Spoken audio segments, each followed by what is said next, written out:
Hi, in this video I'm going to go over question 10 from game 2 of prep test 60.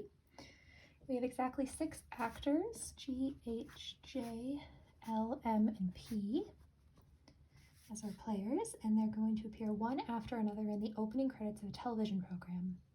Their contracts contain certain restrictions that affect the order in which they can appear, so we're looking at an ordering game here.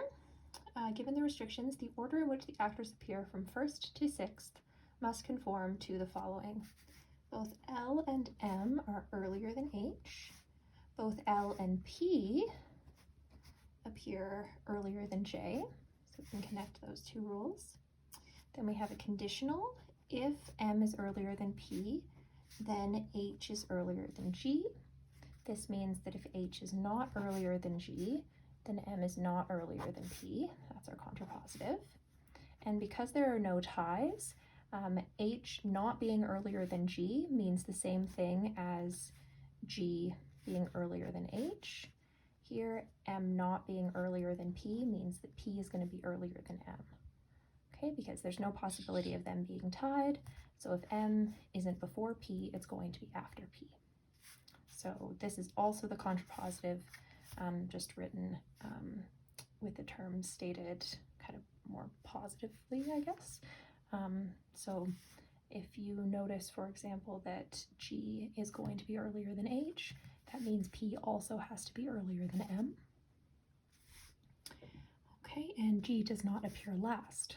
So I'm going to write that up here as well, just to kind of make that point. But I will also write it here. Having multiple visuals sometimes can help, or even just writing a rule 2 different ways can help it stick.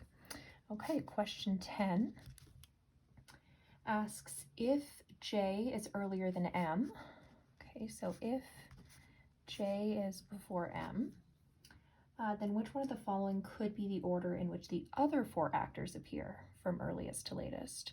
So we'll start with adding this question-specific condition. This one would be tricky to add to our diagram as it's written because visually we have M to the left of J, even though they have no direct relationship to each other. Okay, so instead what I'll do is I'll start with the question-specific condition and then make sure I conserve all of the relationships that J has with other players and that M has with other players. So I know that M has to be before H, so H is going to be on that side. I know that P and L both have to be before J. Okay, so want to make sure that I maintain that. L is going to be before H anyways here. There's an indirect relationship where L is definitely before H because it's before J, which is before M, which is before H.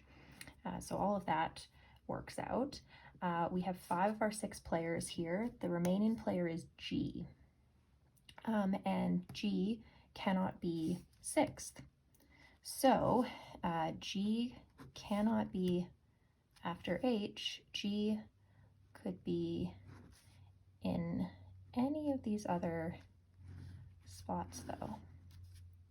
All right, that means G is going to be before H, so P has to be before M. P is already before M, so we're not worried about that rule. But yeah, this is what we would get. And so as far as the other players go, really the only thing that we're concerned with is making sure that H is last, because P and L just have to be before J and M, and these are the ones that we're ignoring for the answer choices, right? Because we're looking at the order of the other 4 actors, right, besides J and M. So P, L, and G could be in any order in relation to each other, but H has to be last. So A is the only one that's going to work. That's the correct answer. Okay. Let me know if you have any other questions.